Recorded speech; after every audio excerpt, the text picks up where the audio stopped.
Hey, alright, welcome to the Tuesday show here on UltraChenTV. My name is UltraDavid, this is jchensor. How's everybody going? So, we want to talk about, in particular, the title of today's show, which is Fighting Games Full Steam Ahead. That's going to be the thrust of the episode. It's about PC games now being fighting games. Yeah, I mean, obviously, fighting games have been played, at first, of course, it was on arcade.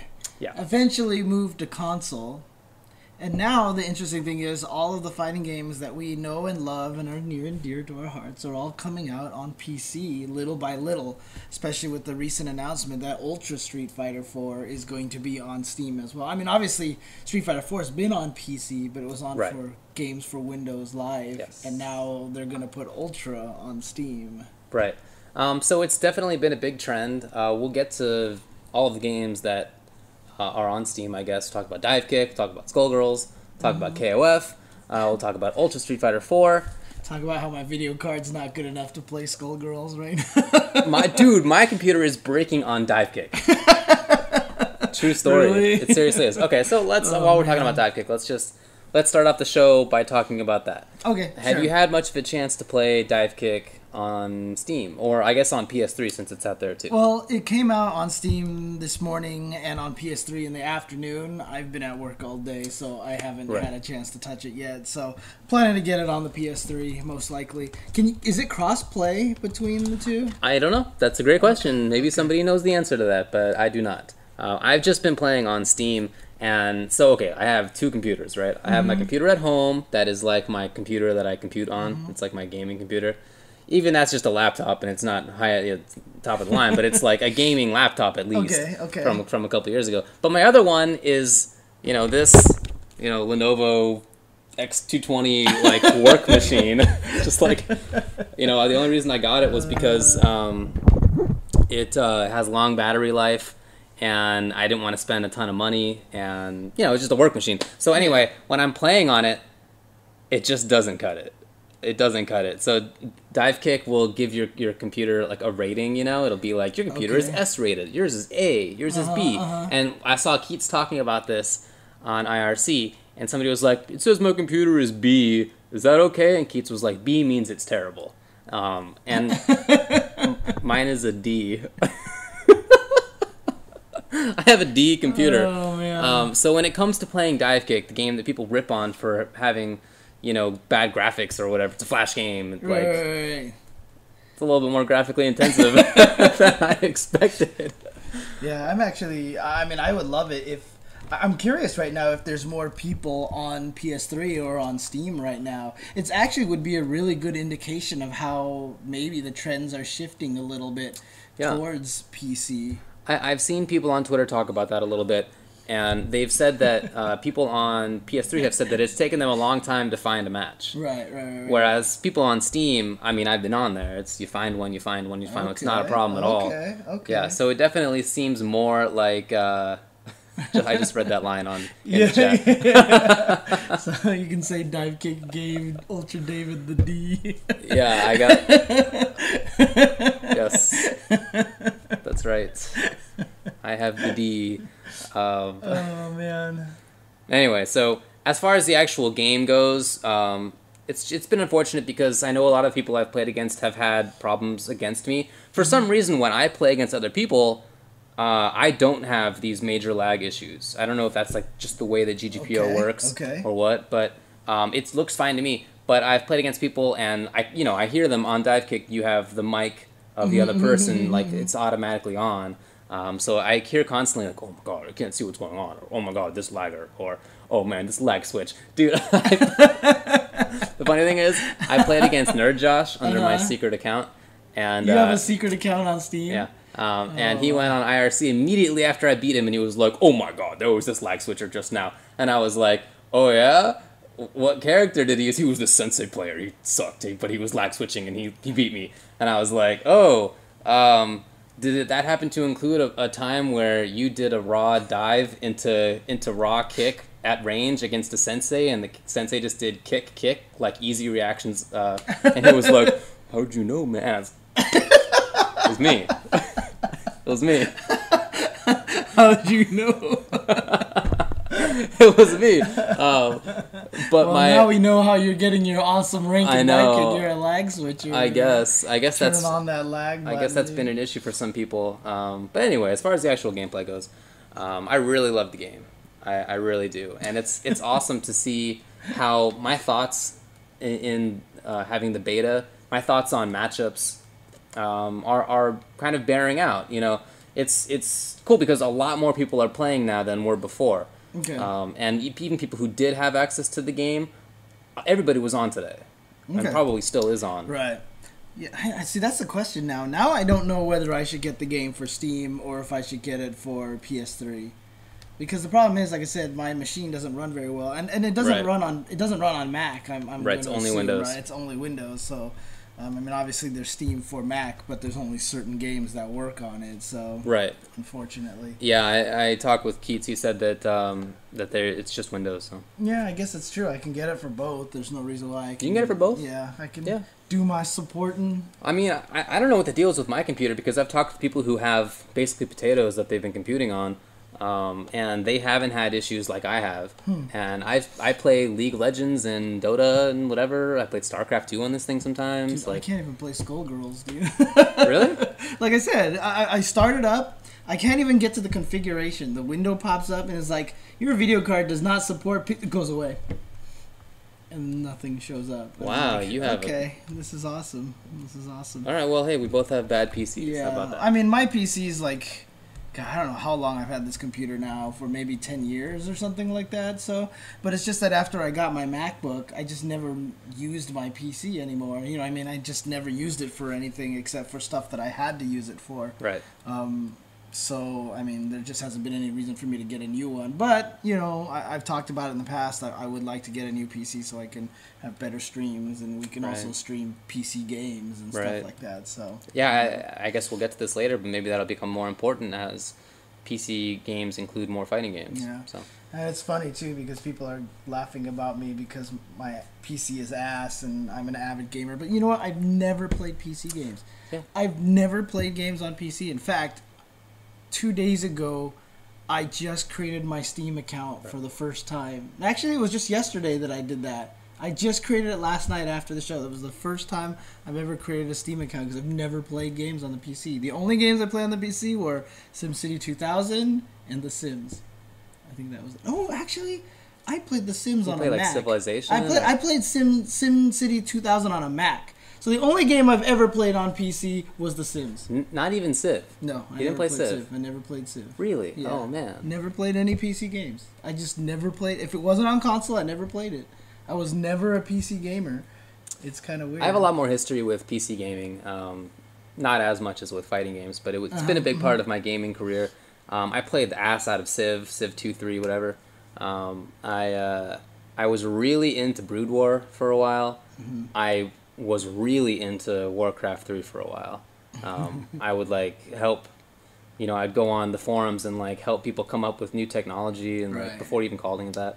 I was really into StarCraft 2 for a little while when it came out, but as far as Steam goes, I've had an account for a long time and just haven't used it until, well, now that it's becoming more of a thing for fighting games. Yeah, I mean, StarCraft 1, when it was out, I really wanted to play it, but I knew if I played it, I would lose my life into that game, so I purposely avoided it.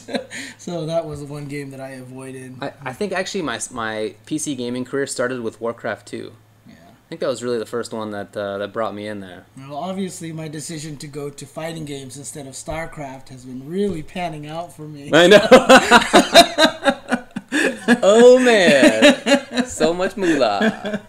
Oh, man. So as far as Divekick goes, as far as the game goes, like I was saying, I really am interested in how the different matchups pan out, because the game is more complex than it seems on the face. Yeah, absolutely. And things will evolve. So it's fun for me to have these ideas about how matchups go. I think that Sensei should blow up Redacted. Right. Same thing with Jafali, right? I think his matchup against Jafali should be 8-2 minimum. Because if you go YOLO gem right away and headshot him, that's game over. Right, exactly. But, Jafali can go with YOLO gem himself, or he can go with dive gem himself to jump up high. And so, it's not as 9-1 of a matchup as I had thought. So it's going to change a little bit. So when you use the YOLO gem, I always forget, are you starting in kick factor? No, you don't have kick factor starting, but you do have 30% to your stats. All of to your dive, to your kick, to your meter building. Gotcha. So it's a really good gem. It's just that it's like Wesker with shades off, basically. But more. His is like 10% or whatever. This is 30%. Okay. Yeah, it's a big deal. It's just that it gives your opponent automatically 4 rounds to start out with. So as far as playing on line goes, when I've had good connections, it's been really fun. I've played, I played against G, who won in was it UFGT, I think. Okay. He won Divekick. I played Mean Saltine, who won Evo. How'd you do against him? Pretty well. I don't want to blow anybody up here, but No, you already did. Okay, fair enough. Yeah. Well, maybe not so much against Mean Saltine because the connection was crappy. But, right. Anyways, someone's asking why did they switch the name from Wolverine to Redacted? Because interesting legal question. I think Marvel actually got to them, right, and said I don't know. Oh, okay. I mean, I haven't been privy to that, but certainly the reason ultimately is that it was too close to Wolverine, the Marvel character. Oh, okay. So that's why. And Redacted is kind of a funny poke at that anyway. Yeah. I think it's exactly. I think it's a good name choice. Yeah. So there have been lots of conversations so far about day 1 tiers in Divekick. I like that they said just call her Wolf Irene. Wolf Irene. All right. Yeah, it is a female. Just Wolverine, call it Irene for short. Yeah, that's actually pretty good. So I've heard a lot of people saying what their top 5 is. My own top 5, I think, is probably Sensei, Kick. This is not in order. Sensei, Kick, Shoals, Markman, and Kung Pao. Okay. I think that's mine. But I've heard a lot of people leave Sensei out. I've heard them add in Dive. I've seen Redacted be placed that high. And I've seen Mr. N be placed in top 5 too. So there's a lot of debate. Right. But I think people tend to agree that so far the worst characters are, or that Jafali is definitely in the bottom 3. I've heard some people put the Baz down there. I probably would. Right. Myself, I like the Baz too, which is he's a fun character, and I'm not saying that he's terrible. He definitely, I think he wins some matchups, but I think he has a lot of problems overall. So, like I said, that's going to change, I'm sure, as we get a little bit more accustomed to the game. But right now, I really think Sensei is good, and I'm really surprised that it seems like not that many other people, apart from people who have been playing him, like me and Ski Sonic has been playing Sensei too. A lot of people have been kind of putting him outside of the top 5, 7th or 8th. He's kind of weird to get used to. Like, the whole changing angles in the air. Like, that's the weirdest thing about this game, is that when you first play it, it feels like it's a very simple kind of thing. But then all of a sudden, you start figuring out, like, all the characters have, like, these different kinds of... Like, they control different areas of space. They have different space control. And it's really hard to figure that out. Like, the first time I fought against Shoals, I couldn't fight against her at all. Until you realize you just try to stay under her as much as possible. Yeah, that's a big part of it. You know, and then all of a sudden everything changed. Of course, then she advances to flying and then tries to mess you up. It's not that free. Yeah, exactly. But it was fascinating to me. So somebody asks what I think of S-Kill. Hard to say. I could believe anywhere for him. I could believe bottom 5. Maybe not top 5, but maybe just outside of the top 5. So I feel like there's this huge range where that character might fit, just because I don't know enough about the character. I've faced against him a couple of times, but I haven't really played against like Adelaide Stark or the really top level ESCO players. So we'll see how that goes whenever that happens. Like number 1, was it on PS3 or is it on? I guess that's. Assuming that it's a different level, I think that was on Steam because that was the one that I made top 10 on. Oh, okay. Because I think it was Seth who tweeted that, right? Oh, for real? Yeah, he tweeted out like, "Look, Seth is number 1." Yeah. So yeah. Yeah, so I was on my lunch break, and I was like, "Well, I got 20 minutes to kill," and I went on to. You can make your lunch break however long you want, right? Yeah, I guess that's true. Okay. But I gave myself 20 minutes. Yeah. And I went on Divekick and was like, let's see how it goes. And I was top 10 after that. Won like 9 straight. It was good, but again, there were some lag issues, so I'm sure that was a bit not a small part of it. Right. So anyway, the individual characters we talked about a little bit. The special moves, there have also been some discussions as far as like who has the best special moves, because that's a huge part of this game. It's not just your dive and your kick; it's the extra little tricks that the game gives you.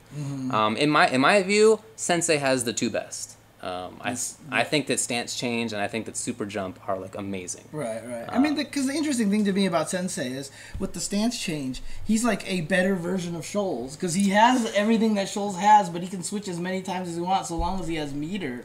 That's an interesting comparison. Right. My view on that is that they are the same character archetype, but Sensei is the offensive version and Shoals is the more defensive version. Yeah, because her kickback. Her kickback is so good. Yeah, she has fly, which can be useful for that. Yeah.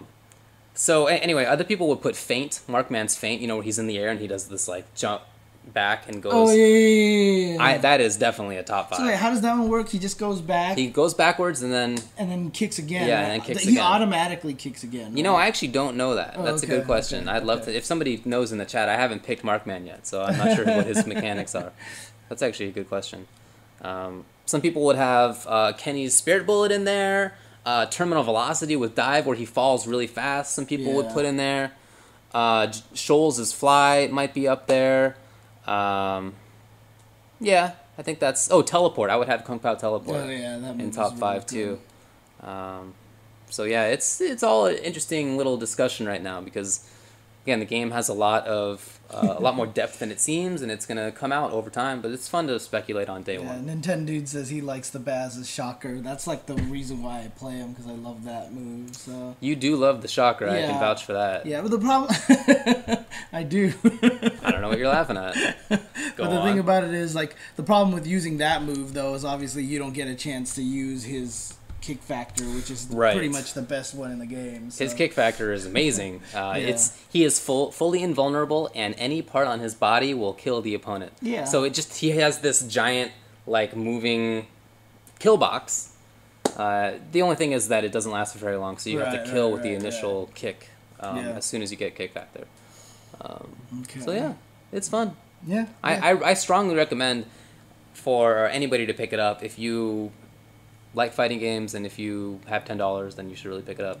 Most especially if you like fighting games for the reasons that I like it, which I know not everybody does, but the reasons that I do are because I just love the space control and the individual, not the individual mix-ups, but like just the general game plan around mix-ups. Right. Those two things, space control and mix-ups, not for execution, although there are some execution-heavy things that require, within a few frames timing. But it's not a combo game, of course. It's just... I'm not going to be able to sit around in training mode all day like I like to do. Exactly. So if you do appreciate those things, then I strongly recommend picking it up. If you like games for story mode, too, the story mode is actually pretty hilarious. And you don't necessarily need to know all of the fighting game community in-jokes that are in it to enjoy the story mode. So. Okay, cool. Definitely recommend it. All right, so I don't know. You want to take a break before we get to some more stuff? Okay, let's do that. So we'll be right back.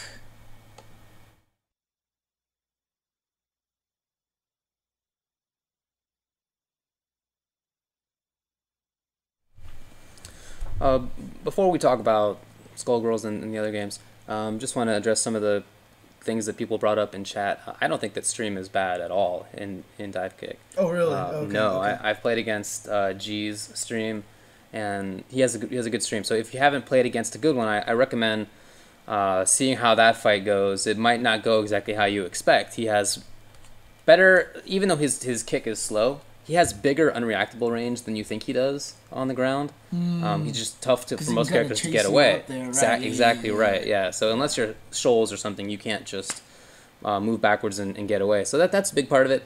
I think he has some cool tricks with flame bait. Can be interesting. He can run away in some matchups. He's got more going for him than I think some people have said. He's not just about going for the overcommitting kick and trying to control it and get you. Actually, if you want, I tweeted out earlier on my own account at UltraDavid a YouTube video that G did explaining stream. He already has a tutorial video up. He has a tutorial. So yeah, it's the first tutorial vid that I've seen for this game. It's about 20 minutes long. I definitely recommend that you go check it out if you have any interest in playing that character or playing against that character, figuring out how he works. Cool. So. Yeah, and obviously for the past few days, thanks to Mr. Nick Shapiro, aka Drecker, on Twitter, he's been throwing out Skullgirls beta keys like the Skullgirls fairy godmother. Yeah. So a lot of people have had a chance to be able to play that if their video card is good enough. Dude, I'm so sorry. That sucks. No, whatever. It's all good. So but it's coming out on Steam as well. Yeah. And of course, if you buy it on Steam, if I'm not mistaken, you're gonna get all 4 of the new DLC characters for free as they keep coming. Like, I don't think you need to actually pay for any of those characters. That's what I heard. Oh, I'm sorry. So basically, if you buy the game, you're gonna get all 4 DLC characters eventually for free, right? You don't have to pay. That's what I've read. Yeah. So, yeah, Squiggly's already mostly done on there, right? Squiggly, yeah. Well, I don't know whether they're working on her still, but she's in the game. You can play her. Right. Yeah. Okay. So, I mean, have you messed with her a lot? I have, actually. That's actually been the character that I've messed with most. Okay. To be honest. I think she's a really interesting design. So basically, her shtick is that she can charge up her special moves and dash cancel them if she wants. Like, you can charge it up and and let it go. She has Dragon Punch and a whole bunch of other things. Right. If you want, you can dash cancel and then or cancel out of it and then go for a grab. Sounds like Cross Tekken. Little funkiness. Sounds like Cross Tekken, right? Like when you charge Ryu's Fireball and dash cancel. Yeah, it kind of is. Yeah, it kind of is. So you can do a string into a special, dash cancel into tricks. Yeah. It's really, really cool. And she has, it's not like, if you have a character that has a fireball, it's like you have the jab version, the strong version, and the fierce version. Each of the buttons have a different use. Well, except for Dragon Punch and a couple other things, but for the most part, there are different special moves. She has this fascinating one that puts her at the center of the stage. Unless she's in the corner. But if the screen can move, it does. And it forces the opponent to move closer to wherever she is. She moves the camera? Yeah. What the heck? It's really interesting, and I've kind of messed around with using that as my assist with Cerebella, and being like, "Oh, you're trying to zone me? Get over here, man!" Dude, you can set up command grabs. I know. Command grabs on that. Exactly. Right? That was my first thought. I was like, "Oh, I can move the screen, trying to grab, So.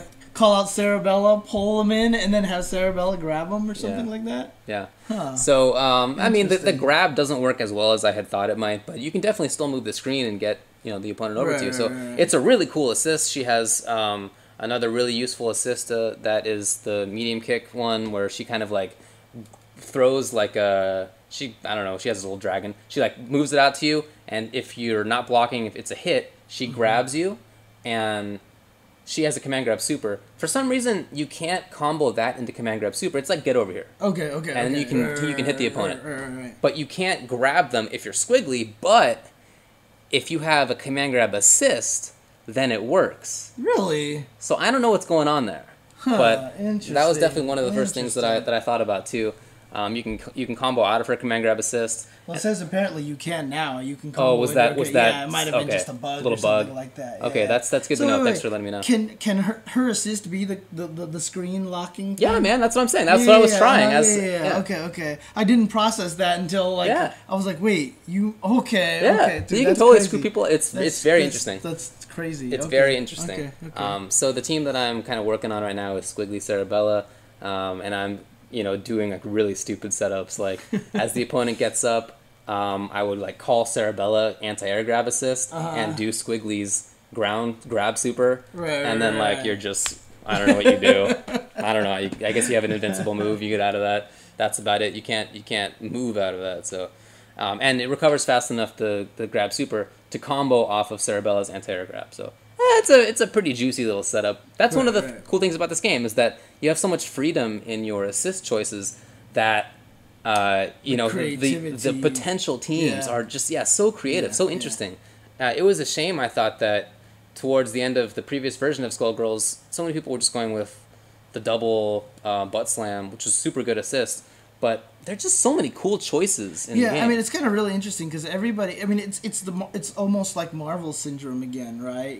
Justin has talked about this a lot. How people see what's good and then they just copy it, right? And so that's kind of feels like what's happened a lot of times with Skullgirl assist choices, right? For example, with Parasol, everyone uses the flash kick anti-air one, right? And we already know Sanchez like pioneered using the combo breaker little mine. It's amazing because you throw it out there and all of a sudden you have to think about it. You can't hit her to make it go away, and you hit the opponent and all of a sudden it blows up and then you combo breaks you. Yeah, so, exactly. I think it's like super good, and I think it's something that there's just I feel like there's a lot of things that people aren't experimenting enough with yet right now. So yeah, it's a really interesting game. If you didn't get a beta code, I'm sorry, but we definitely did our best to give them out as much as we could. Yeah. And the game will come out. Also, some people are saying tier shots are getting Are they popular now? Are getting popular. Okay, cool. That's cool. That's cool. Good stuff. Yeah, I mean that is a really strong assist. Yeah. And it's I haven't played against anybody in it. I've just been in training mode, which is so fun in that game. The training mode is really deep. You can record yourself in various places in time. I mean, that was the beautiful thing about using GGPO. GGPO needs to support save states inherently, so he was able to take that feature, throw it into training mode, and create save states there too. So I think my favorite thing is still that you can record the computer doing something and tie it to a save state so that when you start the save state, the computer will automatically do something, like the same thing every time. So yeah, that's really cool. Yeah, definitely. Man, Skullgirls is so sick. Yeah, I mean, so obviously it's going to be updated on the consoles at the same time it's being updated on Steam, right? Can you do that? I don't know the answer to that. Yeah, well, I just mean like they're going to add the DLC characters to the console version and all that stuff like that, and all the balance changes. But I mean, obviously on the Steam one, they've been going crazy with balance changes. Yeah, like definitely last time I started it up, it had to download a new update. I didn't retry the comboing into super thing, so maybe that's what was fixed there. But that's really cool. So I mean, obviously that's 2 games that are coming out on Steam right there already, and then the third one that was probably pretty big news. That was just like the trailer got leaked almost, which was KOF 13, right? Which is really really cool, and beta keys for that are now going around. In fact, I think Shoryuken.com even gave out some just recently today.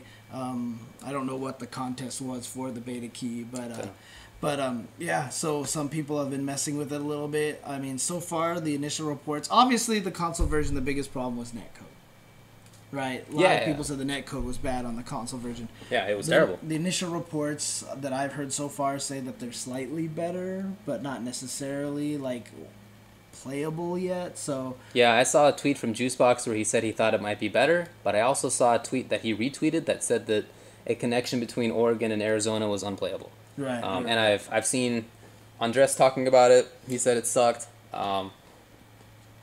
So it doesn't seem like there is that much of an improvement so far in just anecdotal reports. Hopefully they change it, because that is definitely the major reason to get it on Steam. It's not just that; it's the climax version of the game, which has some slight glitch fixes, very slight nerfs to just changes, not nerfs necessarily, changes to a couple of characters, but mostly it's the same game. So if the Steam version is not a compelling enough buy, then I can see that not doing that great.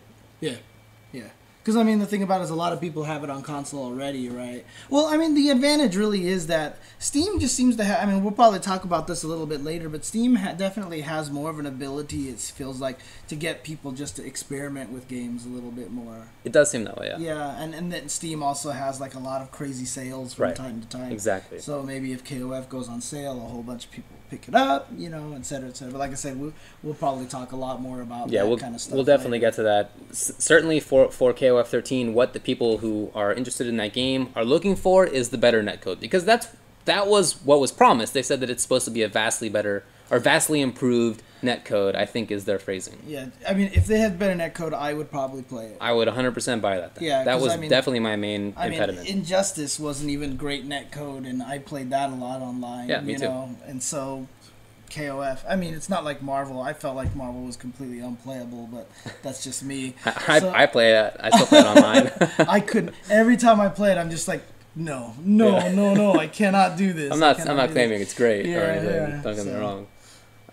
So that's big news, and then it's also Yeah, we do live in SoCal Smash Zero, but you have to understand that we're in the west side of Southern California, and basically to get to getting to Wednesday night fights takes us like an hour and a half to 2 hours, right? I mean, and that's normally a 45-minute drive. That's just traffic is the reason. Yeah, it's just traffic. So it's just really hard for us to get to a lot of places. We're a little isolated from everybody else. So. Certainly, if KOF were the #1 game that I was most interested in playing, I would make those drives. But it's not, to be honest. I mean, I have a few games that are more important to me personally. People who are interested that much in the game, they do go out and they do play. So there is that. But I would, I think, get more into the game if I had been able to play it from home. I mean, you know, you and I have pretty busy schedules, and it's tough for us to spend a few hours. I mean, if we're going to drive an hour somewhere, you don't want to stay there for an hour before going home. You don't want to only play for, you want to play for a few hours to make it worth your while. So it's tough for me to find 4 hours, 5 hours like that. It's much easier for me if I can just turn on a game, play for half an hour, and then go to work or whatever. Right, so. Exactly. Yeah. So, so KOF is coming out on Steam as well, so that's really exciting. Obviously, like we mentioned earlier in the episode, one of the big things that Hans announced was that Ultra Street Fighter 4 was going to be coming out on Steam, and that to me is huge. That to me is a pretty big.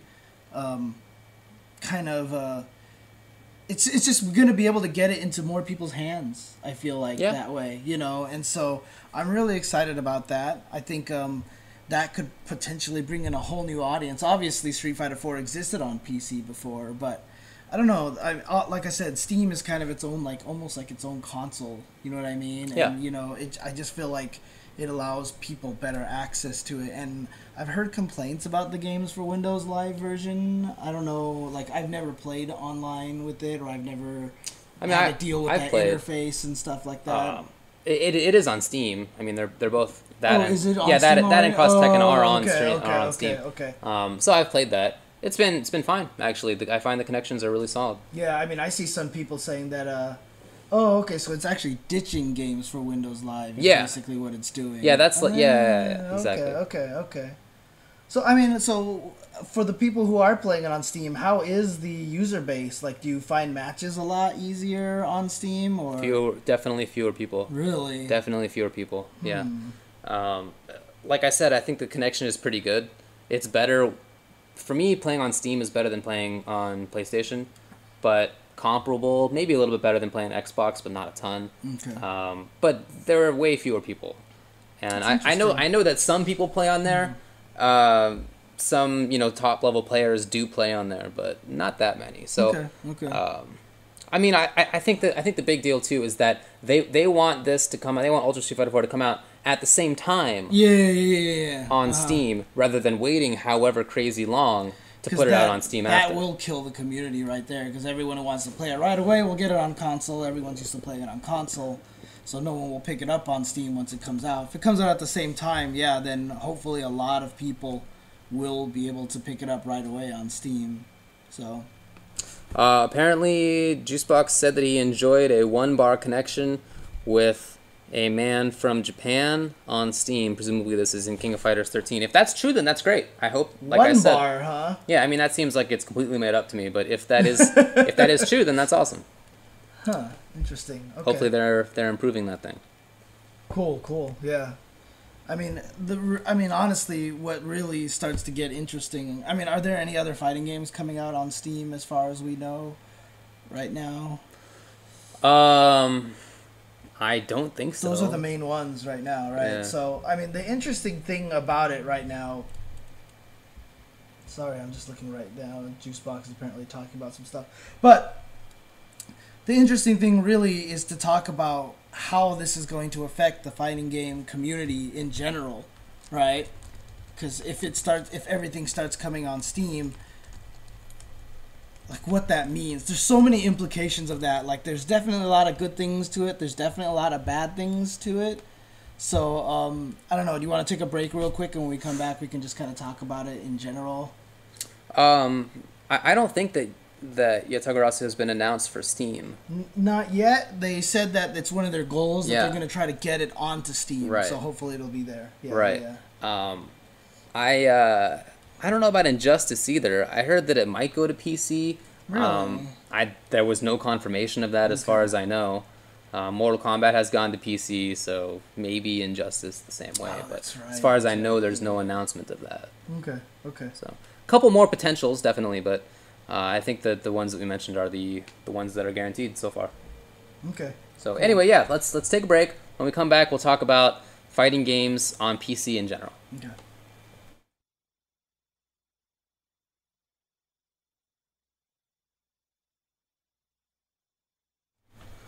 Apparently, Juicebox is saying that he's getting better connections as more people actually get on the beta in KOF 13. Again, I hope that that's true. Mm-hmm. It seems really unlikely to me that he got a 1-bar connection that was good to Japan. But as far as getting good connections in general, that's believable, and I hope that it's happening. Yeah, and Tierns on the chat also mentioned, and other people confirmed, that Skullgirls is officially out on the 22nd, which is 2 days from now. So if we get this up on YouTube tomorrow, it'll be 1 day we from will. now. Yeah. We will. So if you're watching this on YouTube, it'll be 1 day from now. We definitely will. So we've been talking about fighting games on PC this whole episode so far, and let's just talk about it in general now. How do you feel about the fact that it seems more fighting games are going to PC, if not just to Steam?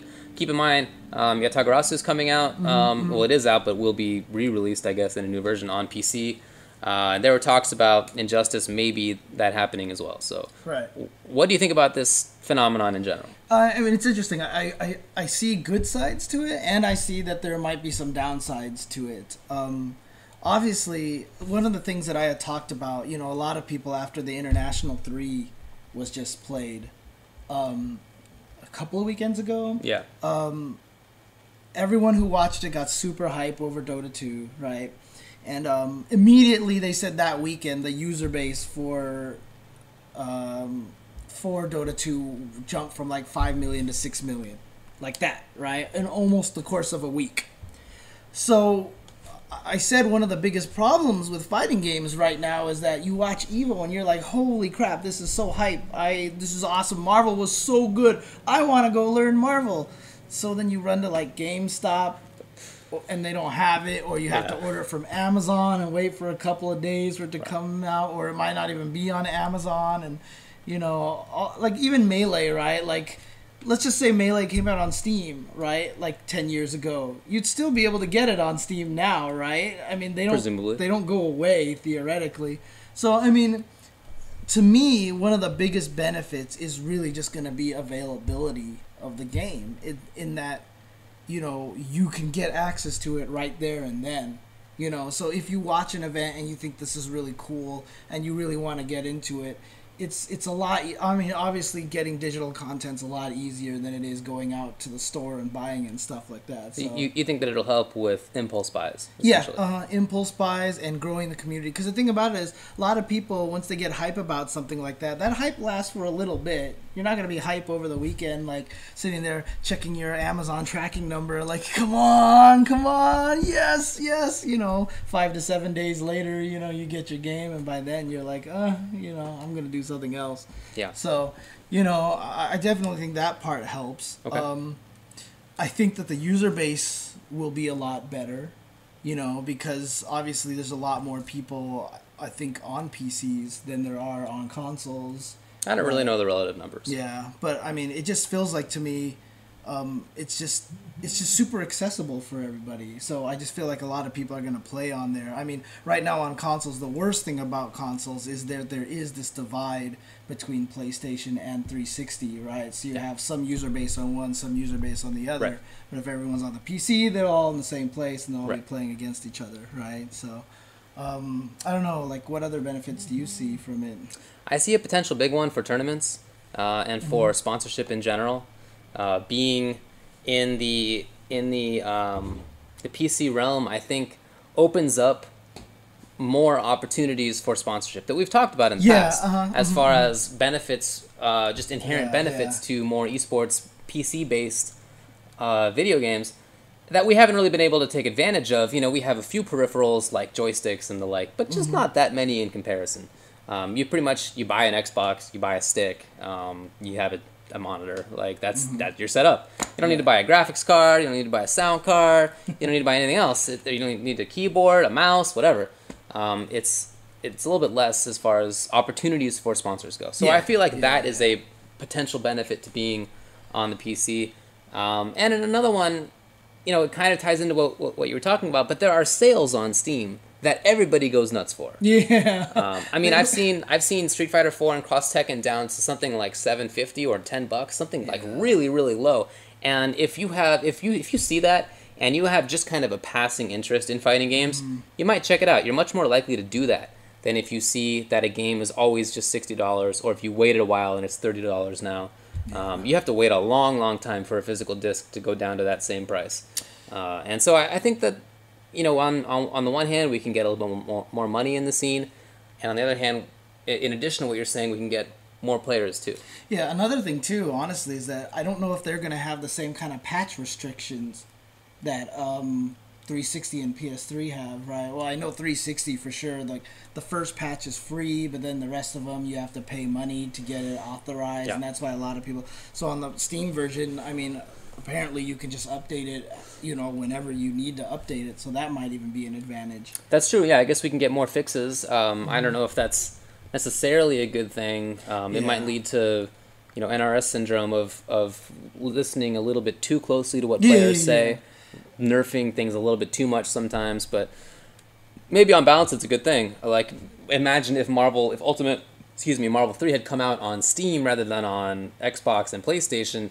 Well, maybe we'd be able to tweak the numbers a little bit more on X Factor. I don't know. Some people are actually saying that Xbox doesn't charge for patches anymore, so they actually really stopped that. That'd be a big change if that was true. Yeah, no. I mean, I guess apparently. I'd love to see some linkage to that. Okay, that'd be very. But I mean, here's the problem, though, right? So now we have a third platform. You have the PC platform. Oh, for next gen. For Xbox One. About this one. Okay. We're talking about this one right now. So, but we have the PC, we have the Xbox 360, and we have the PS3. If there is this ability to patch the PC one better or quicker with less restrictions, then we have a potential for out-of-sync versions, right? Like, let's say they decide to fix the PC version and then they don't roll the patch out to the 360. Now people are playing different versions, right? So that can be a problem. Definitely a problem. And then the one actual main downside that I'm looking at right now is that, obviously the fighting game community, we're pretty far behind when it comes to, in terms of how much money is flowing. Like you said, it might be a good opportunity to get better sponsors and stuff like that. But the thing about it is consoles are the cheaper route right now for tournament organizers, right? Sure. If PC becomes a predominant platform, I mean, generally a good gaming PC is more expensive than... Oh, yeah. Well, right now it's more expensive than a console. Obviously, when the next generation ones come out, that might not necessarily be the case. Right. Because the Xbox One is going to be like $500 or something like that, right? But, how will that affect tournament organizers? So let's just say everyone starts moving to fighting games on PC. Everyone plays on PC. Everyone wants to they have their own PC controllers, so they play on a specific pad that they got for for that, and so they can't just plug it into the Xbox 360. How is that going to work? They can't plug it into a PS3. How is that going to work for a lot of people? For a lot of tournament organizers and for the players. You know what I mean? If everyone's playing on PC, but then all the tournaments are still console, you can already see how much frustration people are having when we have to play on PS3 versions. I mean, you have pads and sticks that are made for the 360 that play fine on PC. Yeah. So, I mean, I don't know if that's such a big deal.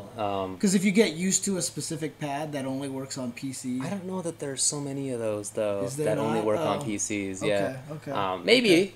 I don't know everything about PC gaming, so it could be. But certainly, like the pads that I have for 360 have all worked fine on both PC and Windows and Linux. A lot of people are saying that you don't really need an expensive PC.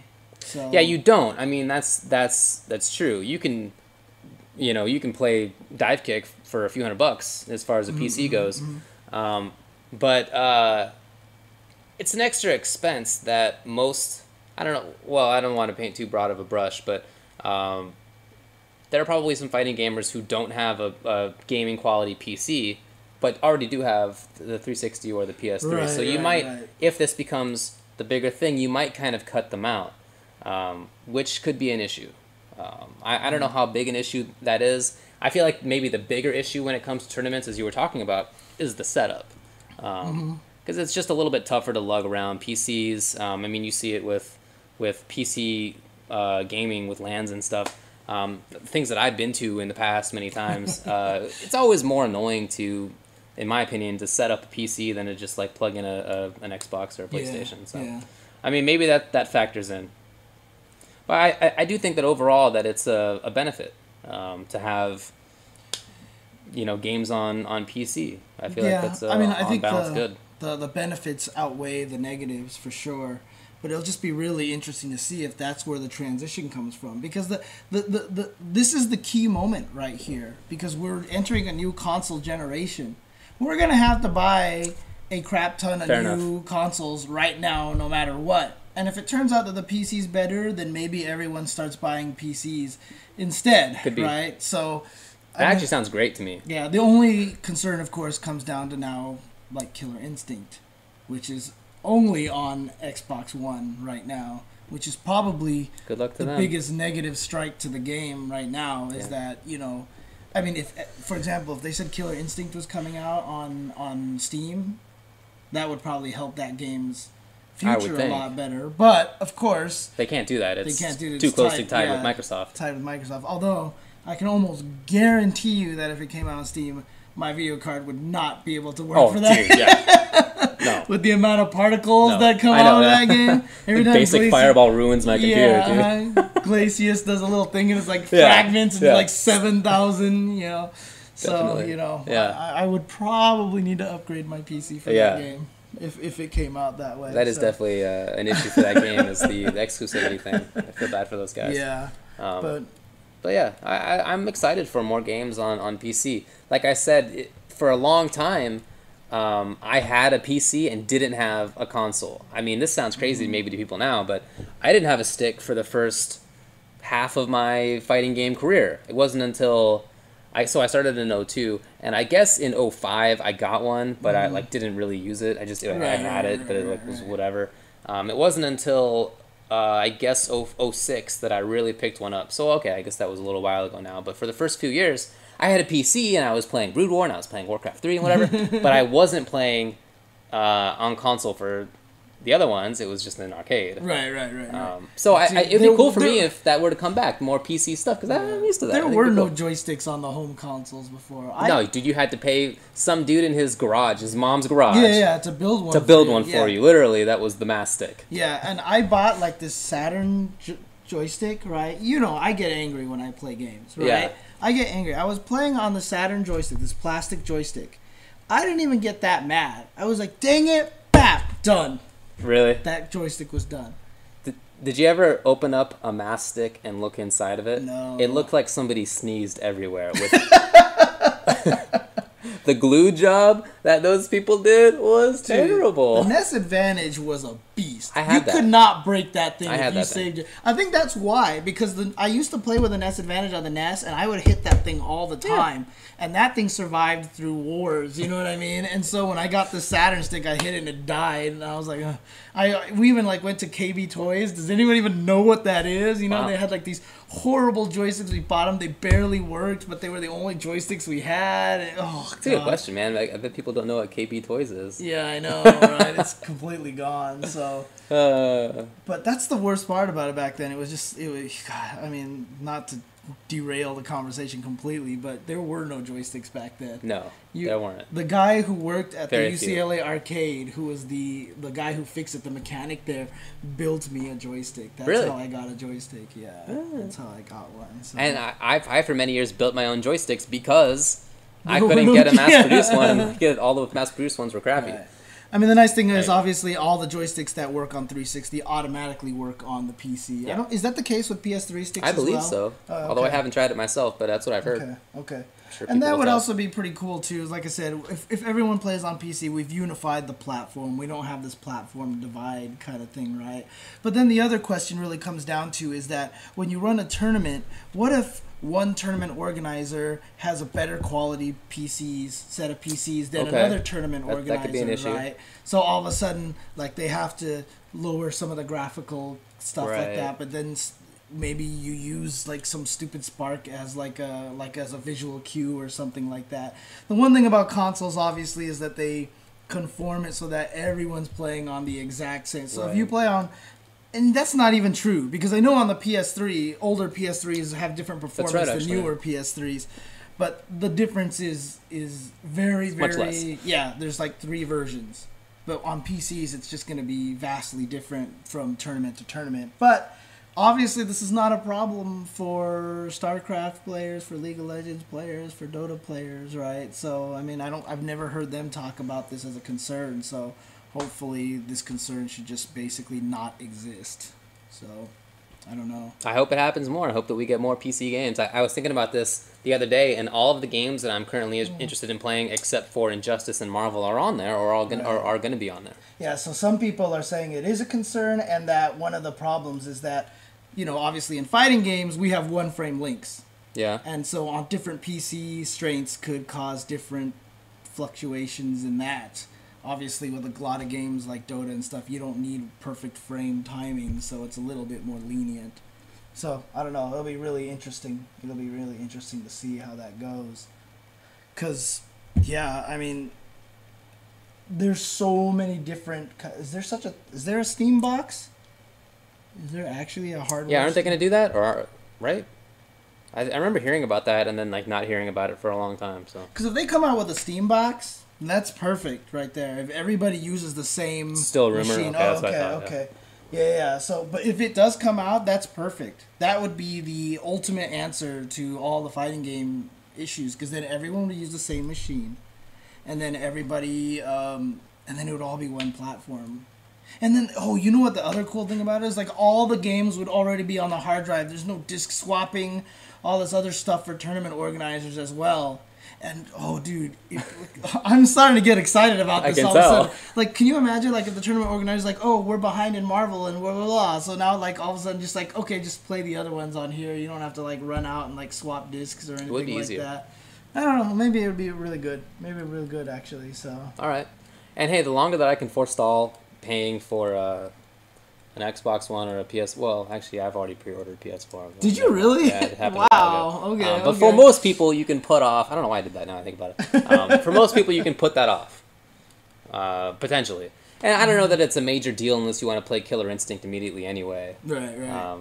I mean, for some reason, like, throughout my history, I've almost never bought a console on release day, despite being a console player, except Nintendo consoles. Those are the only ones that I've generally ever bought on first day, and I don't have a Wii U. I think you're right. I think I've done the same thing, yeah. I mean, and I didn't get a Wii U on launch. Yeah, so. for regular Xbox, I bought a refurbished one because I really did not want to support that console at all. I really disliked the Xbox One. Oh, sorry, the original Xbox.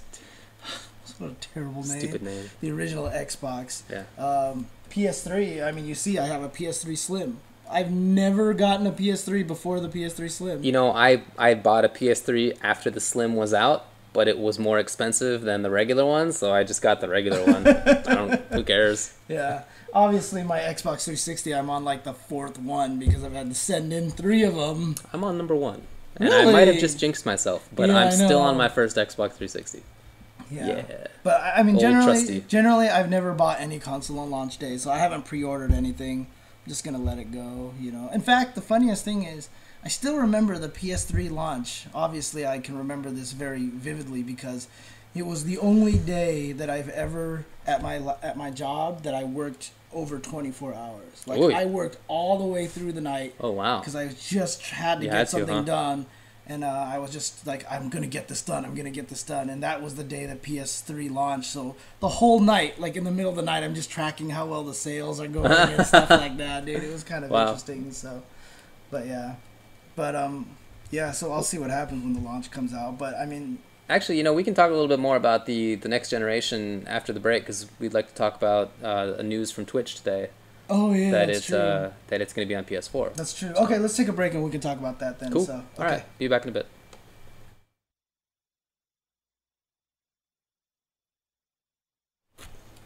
So this morning there was a conference. Did you watch it at all? No, I didn't. PS4 conference. I watched it a little bit. And was trying to watch with my snarky monitor on to like be a douche, but actually there were some cool things. So okay, cool. Well, I just heard that whoever streamed it did a really bad job because they were showing audience heads and like, here's live feed, here's the audience. Yeah. It's like, and you can see the audience reacting to live feed or something like that. So it was very, very weird. I don't know why they thought that it was important for us at home to see the audience. Like, was that going to ground us in the audience chamber? You know, we like feel like we're one of them. Like. I also saw, like, right at the end, apparently, like, a whole bunch of people tweeting, like, shots fired by Sony, you know, like, being mentioned here. What did they even say? I don't even know what they said. I wasn't watching anymore. I just heard that it's going to be released in November, the PS4. Yes. Mm-hmm. So that's nice. And so I guess we'll be able to buy it and it'll come out and whatever. But maybe the bigger news for us is that Twitch is going to be... working through PS4, you can stream directly from your PS4, and all you got to do is hit the share button. Yeah. So originally, it was only supposed to be Ustream.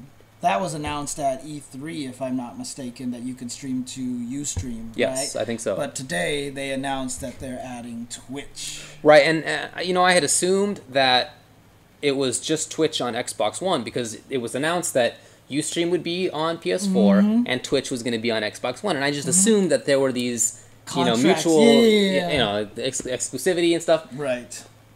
I guess not the case. So maybe Twitch realized that they'd better get on that PS4 bandwagon.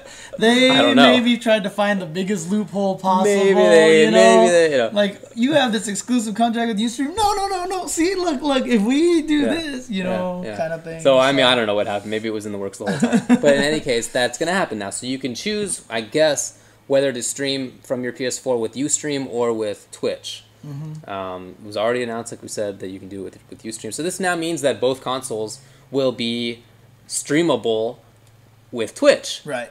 And I think that can be a big boon to what we're doing. It certainly makes it much easier to stream matches. Right. I mean, it'll be good for streaming matches, but obviously it's not going to affect like streamers like Spooky and these guys here because they still need to have their overlays, they still need to have their camera work and stuff like that. So that's not going to help any of those guys. It'll help people like us maybe. Well, for one, is so I can finally stream from a PlayStation at a decent quality. But obviously we won't have our overlays on there, right? We'll have a face actually cam, a good point. and we'll be talking and stuff like that. So we'll be able to do some cool stuff like that. I wonder though. I wonder whether it seems like they couldn't have been so stupid as to forget to allow some level of overlay or camera showing your face. Yeah. Wouldn't that be weird? With the PSI, you got to imagine that they're going to let you stream with the camera and connect. Yeah, obviously, and same with the spy machine. Yeah, exactly. Yeah, exactly. Connect, not only will it show your face, it'll probably have another window that shows your mood. It'll say your emotions. Yeah, it'll show your mood and show where your muscles are contracting. Ultra David is mad salty. I would throw it out the window immediately. But obviously, most likely they're going to let us stream our faces, right? I would think so. Now the question is, see. what can you do with overlays and stuff? You can obviously put GIFs and whatever like that, or you can put GIFs and JPEGs and PNGs and stuff like that onto your system. So maybe they'll come up with some system that'll let you do that. The other one that's going to be a problem is alternate camera views. Right, so obviously we like to show cameras to the audience and stuff like that. Are you going to be able to attach more than one PSI? How good is the PSI's camera quality in general? You know what I mean? Because obviously when you see like Spooky's cameras, they look like freaking amazing, right? They are. Yeah, so I don't know if that's going to be in that same... So do you not then think that this announcement is that big a deal? To me, I mean, I was talking about it on Twitter today, actually. I actually felt like it was going to devalue Twitch. I think it's going to be a problem. Really? Yeah, because it's just like, okay, there's two aspects to view this, right? One, you're just going to have so much content on there that it's going to be harder for the good stuff to propagate itself on Twitch, right? Because like Siglemic was a speedrunner, right? But if everybody's sitting there speedrunning and stuff like that, right? Obviously Siglemic is the best at Mario 64, so he'll bubble out eventually. So, but I just feel like it'll be a little bit harder for some people to kind of get into the limelight. But I don't know that it's a bad thing to have more potential content out there, right? Yeah. I mean, the other thing too that I'm worried about, honestly, is just I mean, we saw what happened when I think it was one of the Call of Duties let people stream. Duty. And all of a sudden, like, I mean, I hope Twitch is buying a lot of servers. Yeah, they got to be up. They got to be stepping it up. That's the thing that I'm most. I mean, when they were announced to be with the Xbox One, that's what we were saying, right? Yeah. But now for them to be on both the Xbone and the PS4, it's a lot of potential games coming in. And on top of all of that, YouTube is streaming now. YouTube belongs to Google. Oh, look, I think everybody in this game knows that tomorrow, if Google decided that they want to do this video game streaming thing, I mean, you're not going to stop them. They are better. They have more money. Because, I mean, right now, already, Twitch has had some server issues from time to time and stuff like that. How is it going to handle... I mean, it's going to get inundated with people streaming. I think it's great because, like, if you want to just hang out with your friend and your friend just wants to watch you play, you guys can sit here and talk to the mic. He can watch you play while you're streaming and stuff like that. Yeah, that's kind of cool. It is cool. I don't know how real time it's going to be. Okay. So that's obviously going to be a problem because obviously when you stream, there's a little bit of delay, right? So I don't know how well that's going to work. But still, it's a cool thing. I think it's a great thing for a bunch of friends, like a group of friends to hang out and stuff like that. I think that everyone being able to stream from their consoles probably not going to affect the community or the scene as big as a lot of people think because most people are already just like streaming anyway, and if you want to, most of the people dedicated are going to need to stream off their PC anyway. So only the main thing that I see is can the Twitch servers handle it and is it going to hurt other streams, I think that maybe there'd be some cannibalizing going on, but on the other hand, maybe Twitch gets a ton more viewers now that they have, more potential games to be shown. More content out there might bring in more viewers. Could be, I don't know, conceivable. So there might not need to be that much cannibalization. I guess we'll see though. With the multiple channels thing, I think that is to a large degree a benefit. I would rather have more streams because I feel like the more of something you have, the more likely you are to get something really good. Yeah, obviously. Yeah. So I would prefer to have more because I feel like that tends to result in better quality. Mm-hmm. But on the other hand, I understand what you're saying. Very interesting question that somebody brought up, I think Mr. Vec before, about the legality of streaming from your console. As you may or may not know, it is currently copyright infringement to stream most video games stream them at all. You're reproducing them, you're distributing them, you're modifying them to some degree. All of those are exclusive rights. Only the copyright owners, which in most cases are the publishers of games, can do that stuff. Now, that's not always the case because sometimes the publishers explicitly let you do that. Mm-hmm. They say in the EULA, in the end user license agreement, or outside of that even sometimes, that you can do that. So it's not always infringing, but usually it is. Now, if you're a video game company and you put out a game on a system that has this share feature, this streaming feature, are you is it implicit in that action that you are allowing people to stream? Is that okay now? Is it only within that context? Is it only direct from your PS4 or from your Xbone? Can you not put it through a PC first, like we might think that Spooky would want to? Mm-hmm. Lots of interesting questions, and it's kind of hard to know because it's really just up to the companies themselves as far as the legality goes. They can decide if they want to make all of this stuff fully legal and not infringing just by granting permission to everybody. On the other hand, they can pick, like I said, you can only do it through your PS4. You can't do it through your PC. They could pick that. They can do that stuff. So I don't know. I guess we will see. Yeah, I mean, like I said, hopefully that doesn't happen. Nintendo tried to block Smash from Evo, for example, right? So hopefully people aren't going to go that path. They're going to let us keep streaming the way that we are. I hope so. I don't have a lot of faith in the copyright related ideas of the generation that's currently in power still. Yeah, fair enough. Hey, I guess we'll see. I hope that it goes well. Yeah, I don't know. I'm hoping that once everybody starts streaming that it isn't just going to get inundated. You know what I mean? Because, I mean, a lot of times when you're trying to look, for example, like, let's say you just want to watch some Marvel, and you go and you see there's like 600 channels streaming Marvel right now. I mean, it's just going to be like, you don't want to look through all those. You know what I mean? Well, I mean, that is currently the case for some other games. I don't know if there's 600, but if you go on there and see who's streaming League of Legends right now, okay, you're going to try it out. Yeah, we'll see how many there are. I'm sure there are a bunch. There will be dozens. Let's see. It's down there in the bottom. Yeah, League of Legends. Live channels. Do they give you do they not give you a count of how many channels there are? Maybe not. View all. Just scroll down a little bit. Let's see how many. Oh yeah, a lot.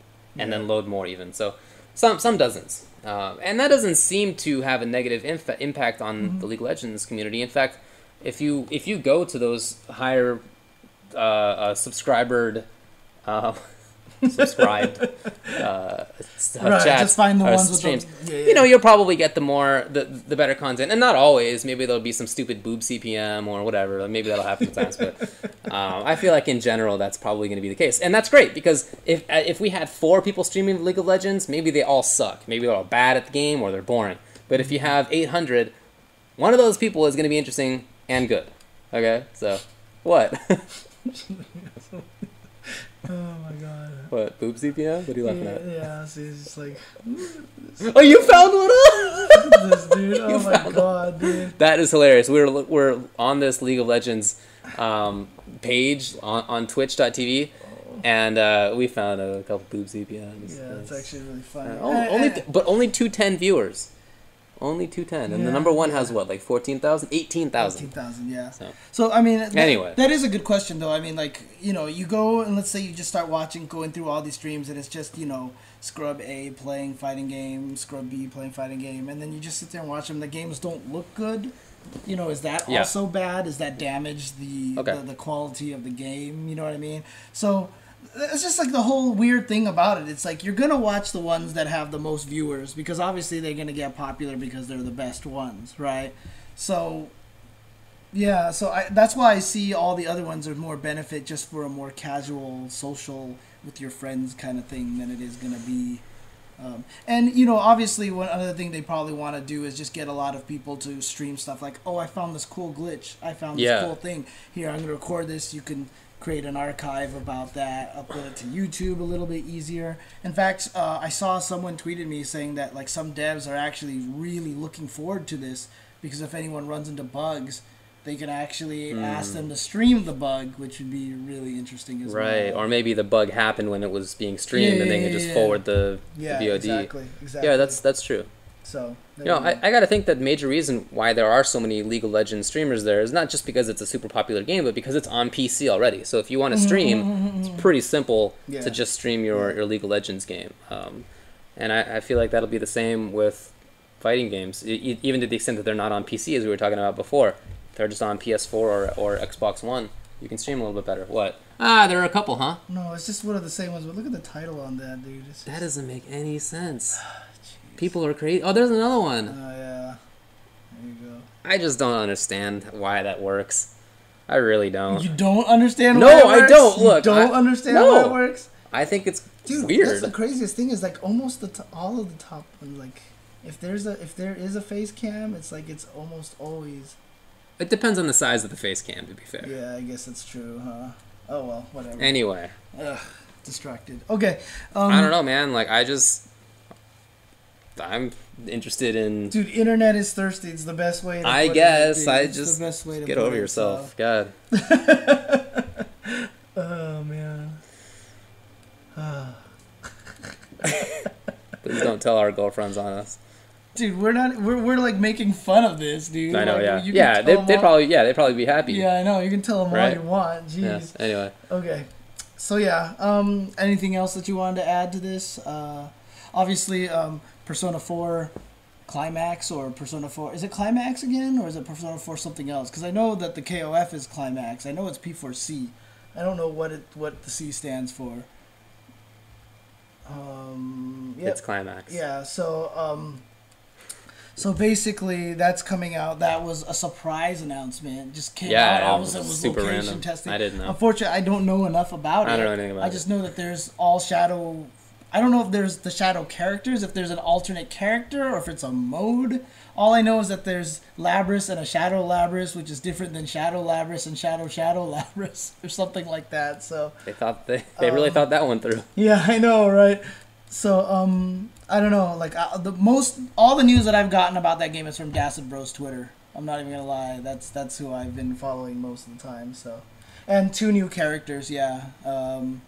They like it was so funny because when we were doing when I was doing the Twitter trivia stuff, you know, for the Skullgirls codes, like I would put out a question and I'd get like 5 responses or something like that. Then I asked, "Whoa, who's this person with the baseball bat in Persona?" And dude, I got like 90 responses. Who is the person with the baseball bat in Persona? I don't remember the name now. Fair enough. So yeah. Oh, Junpei, that's what it was. Yeah, Junpei, and then Yukari, I think, was the other one. So.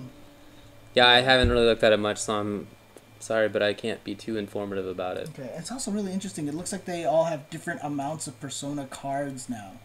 So different characters can get their personas hit a lot more than other ones. Okay. So, yeah, so really, really interesting. But yeah, that was announced, obviously. And then Chief Thunder was announced in Killer Instinct.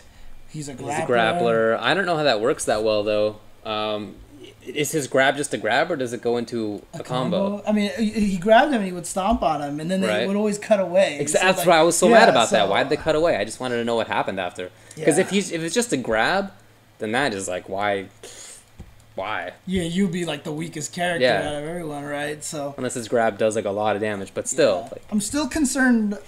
My biggest concern about that game, let's say the grab does lead to a combo, right? The game really is... Every character has a different way to land that first hit. Yeah. And then as soon as that first hit lands, the game is the same no matter who you're playing. I think that's true. As far as my understanding goes, again, I don't know how this grab works. I don't know how zoning characters will work. Right. But see, that's the biggest concern that I have. It's just like the gameplay is just going to come down to landing that first hit, and then everything is just going to be the same game. Because once Jago hits you, once Glacius hits you, the whole combo breaker mind game and trying to build up damage and same with and Wolverine stuff like or whatever that. the character's called. Saberwolf. There you come go. Come on. Saberwolf. What's wrong with you, dude? It's like you wouldn't even know what the skeleton's name is. God. Oh, man. Skeletor? Curse you, He-Man! No, Spinal. Come on, dude. That's right, it's Spinal, dude. yeah. Come on, dude. But, I don't know. I mean, just... I have no idea. Yeah, Warwick. It's Warwick. once the moves actually connect, I just feel like all the game disappears. The game diversity goes away. You're playing one game like 90% of the time. Yeah, they got to do something about that. Yeah, so hopefully they'll be able to change that. So, in any case, anything else random that we can talk about? Everybody pick up Divekick, pick up Skullgirls in just a couple of days when it comes out officially. 2 of the best independent fighting games that have come out of the FGC in a while, in my opinion. So yeah, if you guys haven't seen it either yet, you know, like all the He-Man cartoons, they reused poses and stuff like that. Skeletor was like always cheering like this. Like someone photoshopped him with drumsticks and like a drums at the bottom. It's the best picture ever. I think I've seen more Robot Chicken parody of that show than the actual show. Really? Yeah, I'd never really watched it. Oh, man. It was not my cup of tea at the time. It was a terrible cartoon, man, but I watched it religiously. Definitely watching Transformers and Ninja Turtles and stuff. Well, that was... Transformers was a little after like He-Man, so... Because when He-Man first came out, there was no Transformers. Yeah, I don't think I was around then. Okay, fine. Yeah. Anyways. It was still playing, definitely, though, when I was a kid. I remember I could have watched it if I had wanted to, but I chose not to. Yeah, Mr. Master saying we need more boob CPM. I don't think you want to see that. I'm working on it, man. I'm hopefully if I eat enough down here, maybe we'll get a little bit more action. Dude, I'm already there, so one of these days, maybe we'll make that happen. That new James Chan. All right, so okay, the show that sucks should be starting about now. It is 10 o'clock Pacific time, which is when that show happens. So check it out with Hanzo Gonzo and Harrison. They'll be talking about fascinating stuff. I am absolutely sure that they will be just the most interesting pair of people that you'll ever find. It's at twitch.tv/iplaywinner. Check them out. All right. Peace out, everyone.